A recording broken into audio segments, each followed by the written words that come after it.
بسم الله الرحمن الرحيم. الرحمن علم القرآن، خلق الإنسان، علمه البيان. الشمس والقمر بحسبان، والنجم والشجر يسجدان. والسماء رفعها ووضع الميزان، ألا تطغوا في الميزان، وأقيموا الوزن بالقسط ولا تخسروا الميزان. والأرض وضعها للأنام، فيها فاكهة والنخل ذات الأكمام، والحب ذو العصف والريحان. فبأي آلاء ربكما تكذبان؟ خلق الإنسان من صلصال كالفخار، وخلق الجان من مارج من نار. فبأي آلاء ربكما تكذبان؟ رب المشرقين ورب المغربين. فبأي آلاء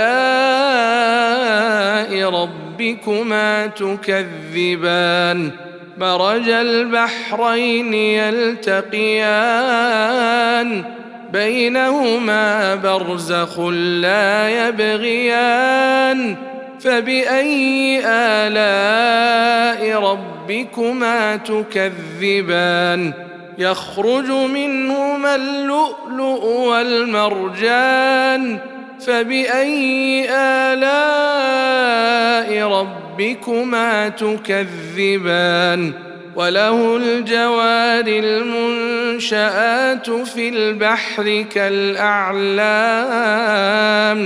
فبأي آلاء ربكما تكذبان؟ كل من عليها فان، ويبقى وجه ربك ذو الجلال والإكرام. فبأي آلاء ربكما تكذبان؟ يسأله من في السماوات والأرض كل يوم هو في شأن. فبأي آلاء ربكما تكذبان؟ سنفرغ لكم أيها الثقلان.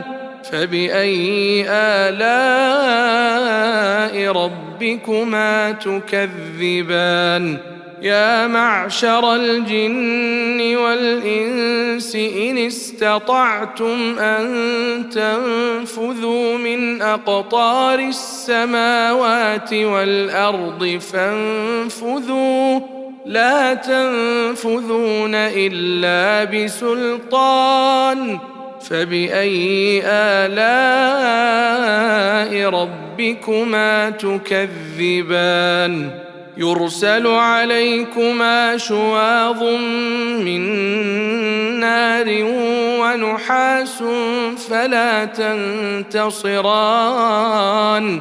فبأي آلاء ربكما تكذبان؟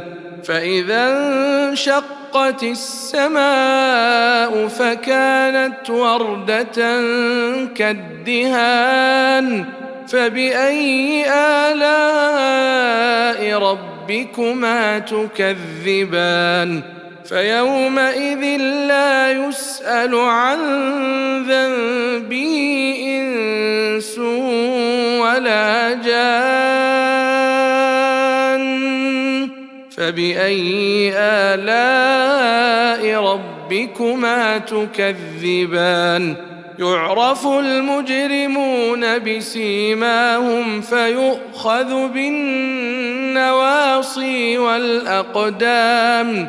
فبأي آلاء ربكما تكذبان هذه جهنم التي يكذب بها المجرمون يطوفون بينها وبين حميم آن فبأي آلاء ربكما تكذبان ولمن خاف مقام ربه جنتان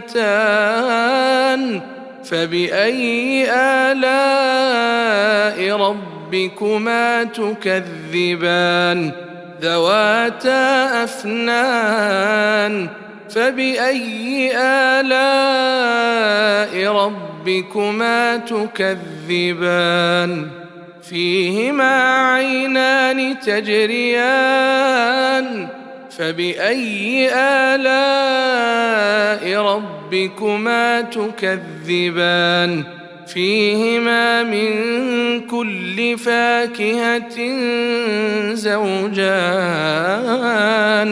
فبأي آلاء ربكما تكذبان متكئين على فرش بطائنها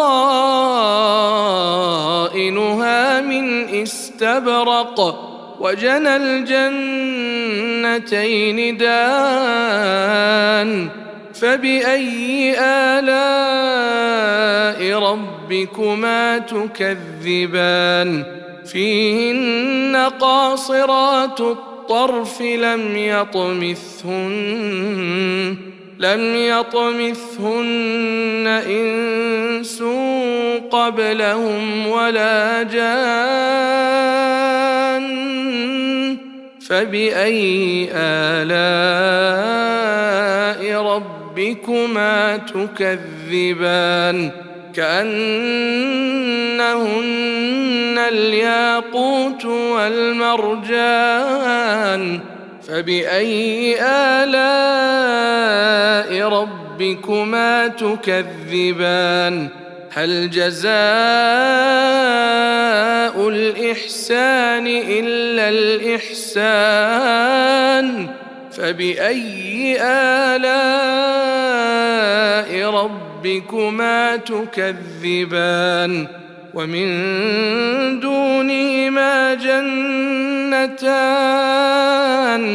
فبأي آلاء ربكما تكذبان مدهامتان فبأي آلاء ربكما تكذبان فيهما عينان نضاختان فبأي آلاء ربكما تكذبان فيهما فاكهة ونخل ورمان فبأي آلاء ربكما تكذبان فيهن خيرات حسان فبأي آلاء ربكما تكذبان حور مقصورات في الخيام فبأي آلاء ربكما تكذبان لم يطمثهن إنس قبلهم ولا جان فبأي آلاء ربكما تكذبان متكئين على رفرف خضر وعبقري حسان فبأي آلاء ربكما تكذبان تبارك اسم ربك ذي الجلال والإكرام